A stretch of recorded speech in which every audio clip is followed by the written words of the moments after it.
So this morning, if I was grow spiritual or how to grow spiritual, number 3, it have to do with fasting with wisdom. What did I call it? Fasting with wisdom. Let me hear it again. Fasting with wisdom. Say it like someone a minute. Fasting with wisdom. Amplify your voice a little. Fasting with wisdom. I know that some of you may ask me, why did I add wisdom?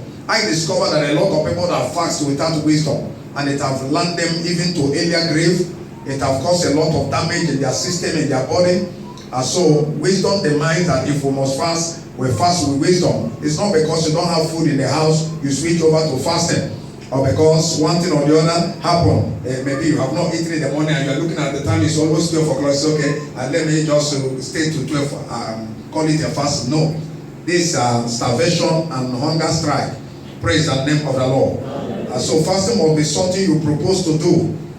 Not even the day you are going to fast it. It must be either 1 day or 2 days or 1 week ahead of time. That so time I am going to fast. Even if there is impromptu one, it must also be built up from the inside. Praise the name of the Lord. So it's not just something you will just switch over just because something just happened, or because there is no food around, or because, whatever. So fasting must be planned. So we must fast with wisdom. So to fast means to abstain from food. To fast means to abstain from food, not a hunger strike or starvation. To fast means to abstain from food, not a hunger strike or starvation. So one of the points or one of the things fasting does is to humble us before God. Fasting is a time when we humble ourselves before God, denying ourselves pleasures. Denying ourselves pleasures. One of the ways to know a man that is really fasting is when there are almost all the food in the house and you decided to engage into the fasting. I told you a story of a man that God asked to go 3 days, I think 3 days dry, and each time he entered the room to fast, when he perceive the odors of the food that the wife was cooking, he will come out and say, we do that tomorrow. So that's how he did up to the 3rd time, and they saw a revelation where the issue why God asked him to fast was a very serious matter. Now what did he do? He asked the wife as I enter inside, lock the door outside. That's only how we could do that. Praise the name of the Lord. And so, fasting at times is not easy, in case you don't know, especially when you have all the food around you. So, it is denying yourself pleasures. Fasting is a part of discipline. It's a part of discipline ourselves. Fasting is part of discipline ourselves. Fasting helps us to connect to God quickly. Fasting helps us to connect quickly. Helps our antenna to be sharp. Helps us to connect quickly.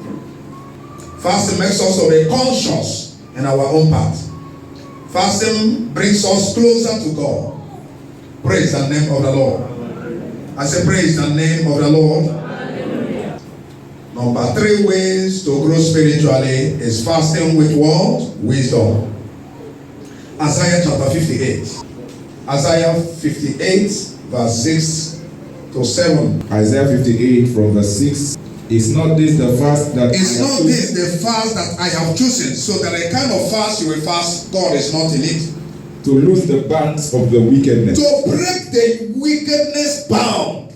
To undo the heavy burdens. To do on heavy body, to flow the heavy bodies. These are functions of fasting. That each time you fast, it breaks the wicked bounds in your life. It has the capacity, the tendency of breaking the yoke in your life. And to let the oppressed go free. And to let one who have been oppressed to go free. So fasting can liberate someone. You cannot engage only in fasting in life and expect a result. Each time one embark in fasting, there are 3 things that are very, very important. 2 things, including fasting, that are very, very important. They are interwoven. You can't separate each other.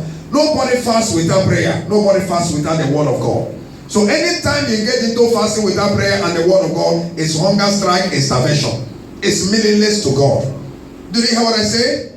So fasting requires 2 major things, prayer and the word. That is when it has effect.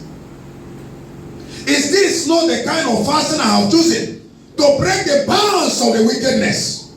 So each time you back in fasting, each time you observe such a thing, adding prayer and the word into it. It has the capacity of breaking the yokes of the devil in our life. It has the capacity of destroying the power that been influencing our life. So you don't just fast for fasting sake.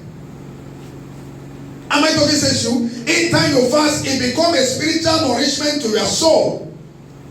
It lifts you up. So one of the ways to grow spiritually is to engage into spiritual exercise called fasting. And in time you engage into it, please don't forget in a hurry that prayer and the word are inevitable.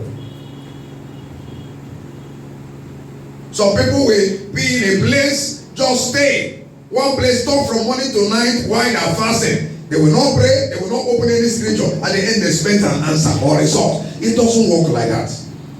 Fasting is not meant to be carried out alone. There are ingredients that are, makes fasting fasting. And they have to do with what? The word. They have to do with what? Prayer. So anytime you are fasting, there is no time for prayer and the word. Forget it. Stop the fasting. That's no point.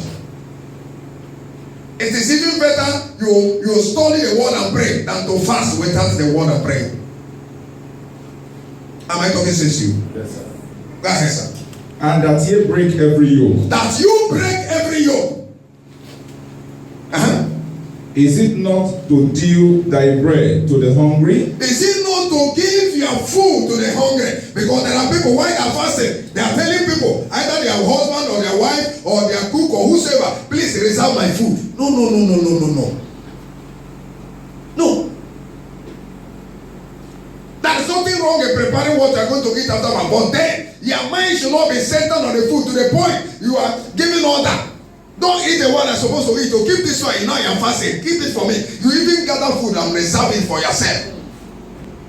If it is where we have much people, as I'm sharing, you will come out and carry your own. Keep up. I beg, men, I don't go that area. You know I'm fasting.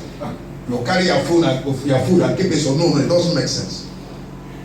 Am I talking sense to you? That's why fasting is more, advisable to fast where you can, separate yourself or stem from food.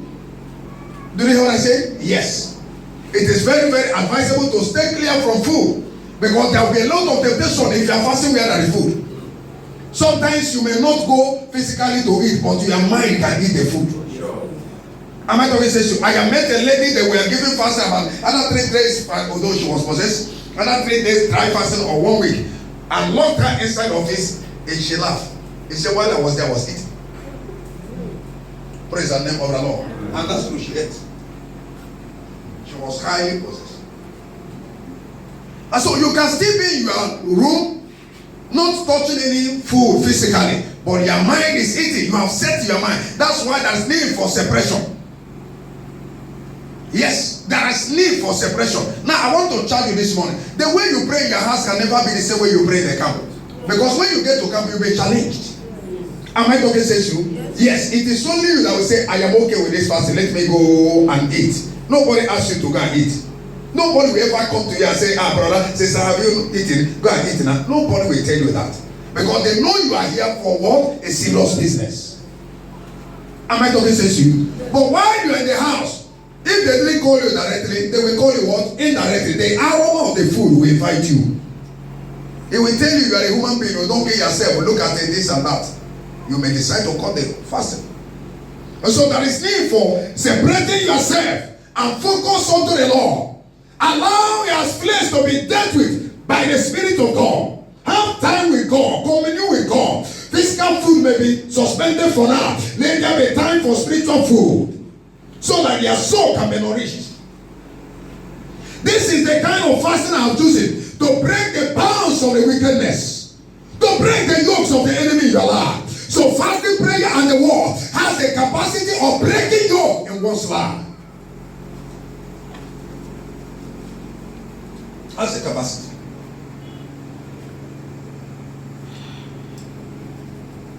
Isaiah 40:31.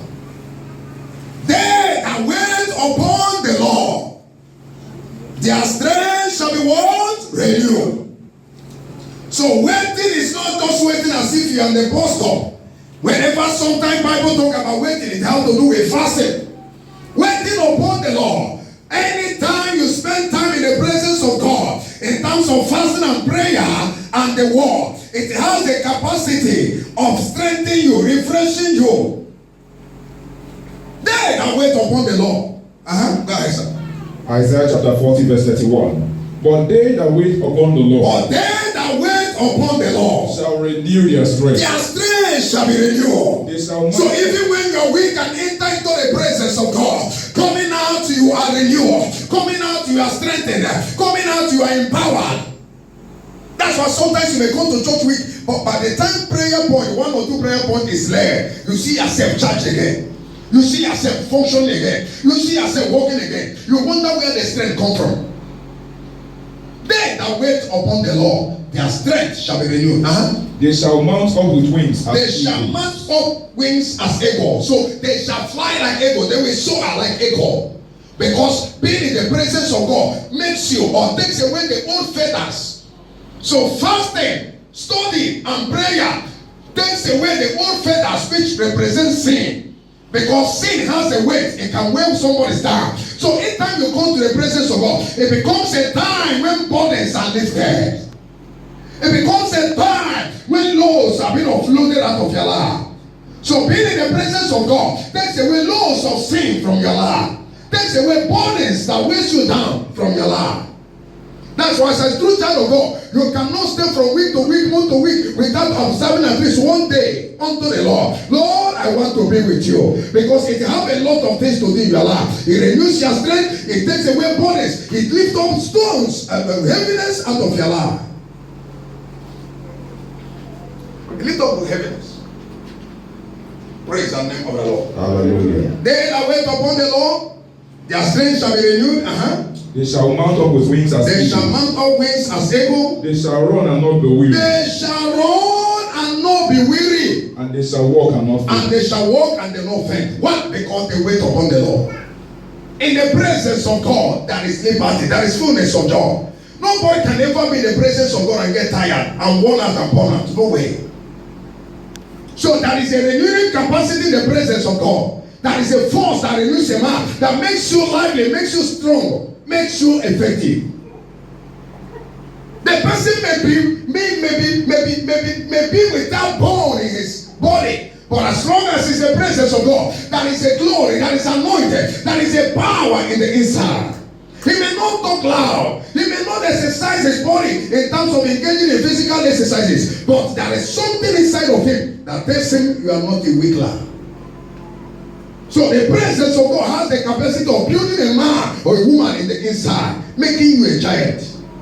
So learn how to stay in the presence of God. Learn how to observe fasting. Even if it's 6 to 12, it doesn't matter the duration. Even if it's 6 to 9. But let there be consecration. Let there be concentration. Let there be focus that if I must fast 6 to 9, these 3 hours fasting from 6 to 9, I am dedicating it unto the Lord. And I am not leaving his presence the same.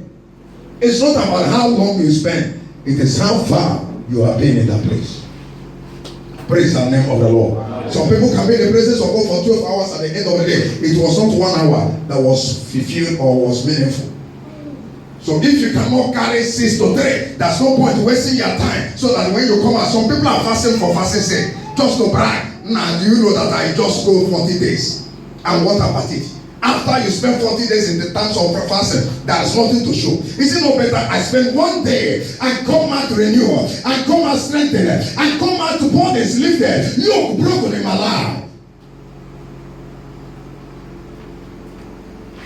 Fast with wisdom. So don't compare. There is no competition in fasting. Hey, church, did you hear what I said? Yes.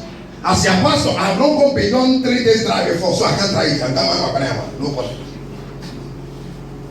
You can't. There's nothing. Somebody will say, we are going 7 days drive. Say, I join you. Join you for what? I can't drive. That's the level my grace can carry me. So any day God say go 7 days, I know say you want to be with me. If I die inside of it, now he say make I die. Am I talking sense to you? Yes. There's somebody in my town that locked himself for 7 days. They thought that up to now the thing is still a jump for head. Didn't reach the 7 days. That's fasting without wisdom. You don't compare yourself with anybody. There are people who have grace. Jesus fasted 40 days and 40 nights. Moses the same thing. I'm not Moses. I'm not Jesus. Am I talking sense? Yes. How long can you go? That's all. That's why in our annual fasting we don't stress people. We make it easy so that we don't grumble. Even at 6 to 1, some of you cannot even go. And so what is the essence of fasting? Why you are grumbling? Oh, this kind of fasting. Oh, I don't tire. Oh, I feel like eating. Oga, eat. You have already eaten. Praise the name of the Lord. Hallelujah. So fasting has a lot to do in our life. 1 Corinthians chapter 7 verse 5. To let you know that fasting is important. He said, defraud not one another except in fasting, so that they don't give room for the devil. 1 Corinthians 7 5. 1 Corinthians chapter 7 and verse 5. He says, defraud ye not one the other. Defraud ye not one another. Deny not one another. Except it be with consent. Except it be for a consent for a while. Except it be with consent for a time. For a time. That ye may give yourselves to fasting and prayer. That you may give yourself for fasting and prayer. This is talking about husband and wife. There should be no room whatsoever that make you to deny your husband or your wife his or her right, except for fasting, and that fasting must be in agreement.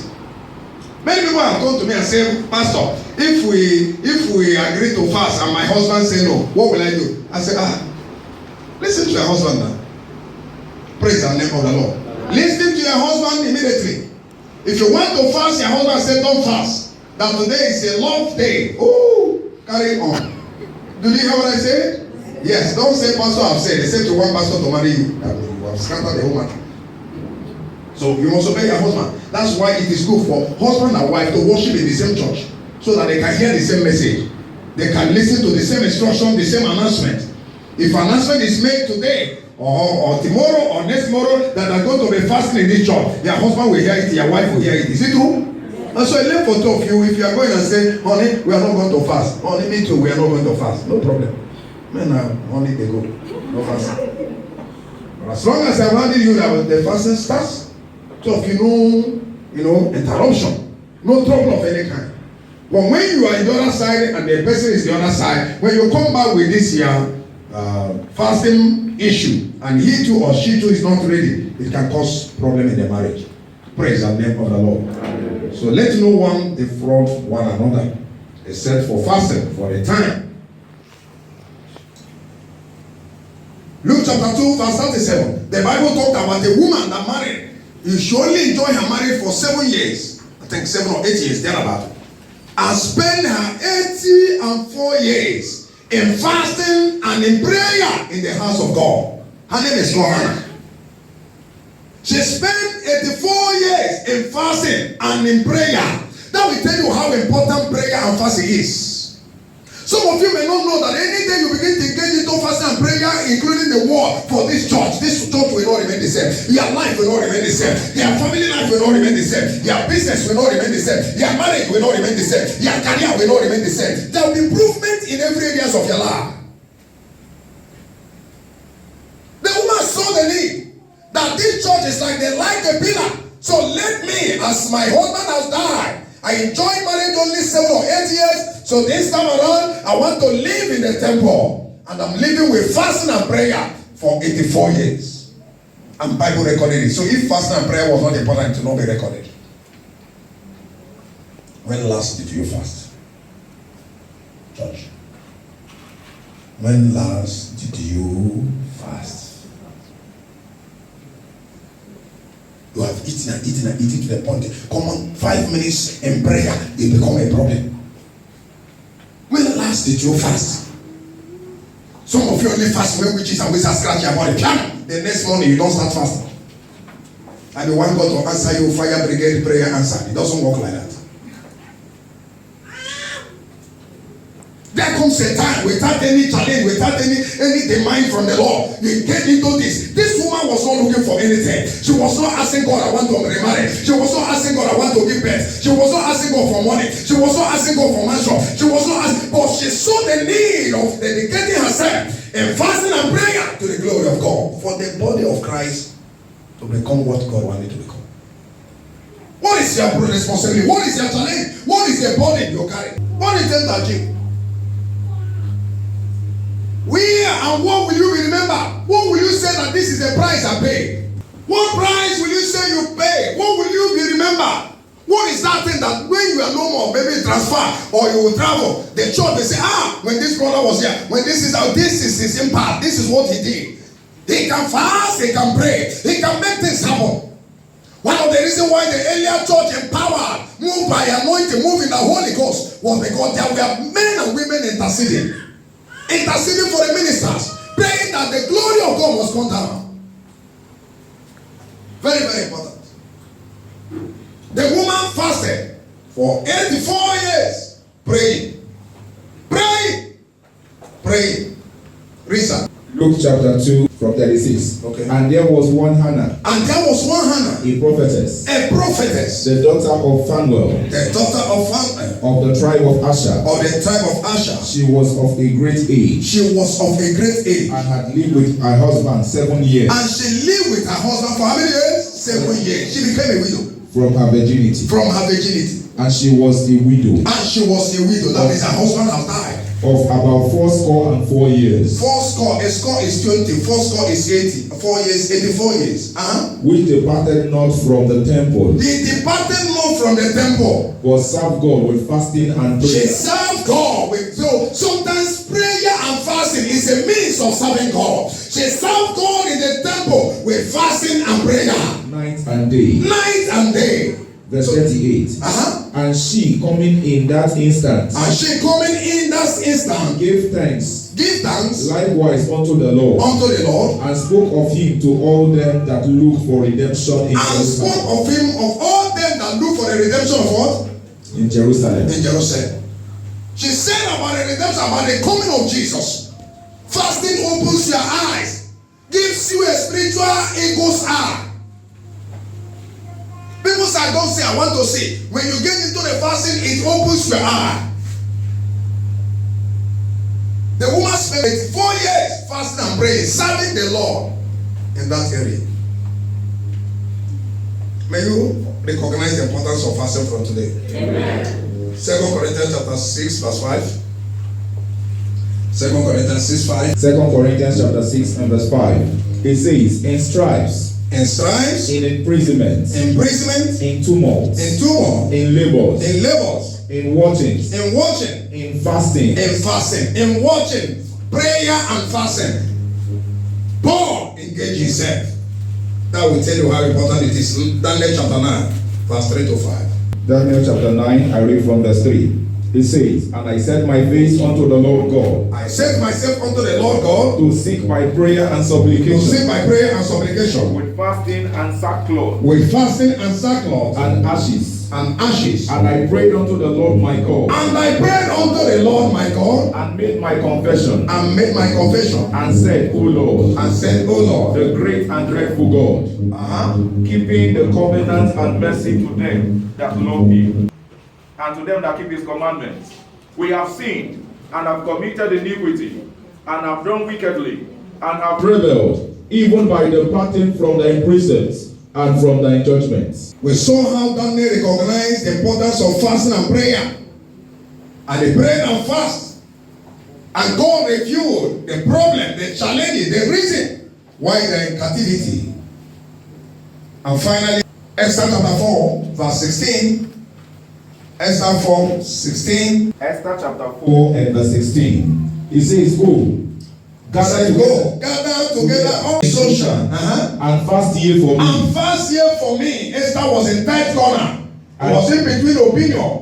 Either to take the decision to go to the king, which is not according to the law, or allow his people to be destroyed by Haman. But when they saw and realized and remember the importance of fasting and prayer, he asked Mordecai, I gather the Jews that are in Shushan and ask them to fast and pray for me. While I and my men will also fast and pray. And I will go to the king, which is not according to the law. If I perish, I perish. So fasting has the capacity of turning calamity around. Fasting and prayer and the war has the power to change situations, to turn things around in your favor. Even when you have been sentenced to death, even when you are sentenced to for destruction, even when there are calamity and the danger looming, fasting and prayer have the capacity to turn things around in your favor. So when you fast and pray, including the word of God, It can go ahead and change the minds of your enemies. It can go ahead and change their decisions. It can go ahead and turn things in your favor. It can stop the walls of the devil. It can turn things around in your life. It can break the yokes of the devil. It can destroy the influence of the enemy in your life. It can make things to begin to work again in your life. There are many families that are not progressing. If they can embark in fasting and prayer and the war, God can remember that family there. I remember when God told Nineveh to fast and pray, and as they fast and pray, things turn around. Even though Jonah was running away, but when they back into that instruction, there was a turnaround in the land. There was a revival in the land. Why people are behaving the way they're behaving? It's because there are no men of fasting and prayer anymore. There are no men and women of fasting and the war and prayer anymore. That is why devil is having no power in our society. That is why calamity, evil is ranging from one level to another. Hey, troubles here and there. Nothing is no longer working in the country. Nothing is no longer working in the whole world, because there are no men and women of fasting and prayer. So child of God, if you can fast and pray, the kingdom of darkness will tremble. The kingdom of darkness will break. And the Bible said that Paul and Silas, they prayed and they even fasted in that prison, sang to the glory of God, and the walls of prison fell down. Esther says, though it is not according to the law, but I will fast and pray with my maidens. Go and gather the Jews, gather the church, let them pray, gather the church, let them fast. Things will turn around in our favor. The way things are going, it is no longer normal. It is no longer the way it's supposed to be. So somebody need to rise. Somebody need to say no. Somebody need to say no if it's a no. I don't know who I am talking to. Maybe the condition of your family, you are okay with it. Or the way things are working in your life, you are okay with it. I have come to provoke you to jealousy. The solution is in your hand. The solution is with you. If you can rise tomorrow and say, Lord, I want to be with you, just 6 to 12 and look for scriptures and pray fervently. I tell you, things will turn around in your favor. Shall we rise on our feet?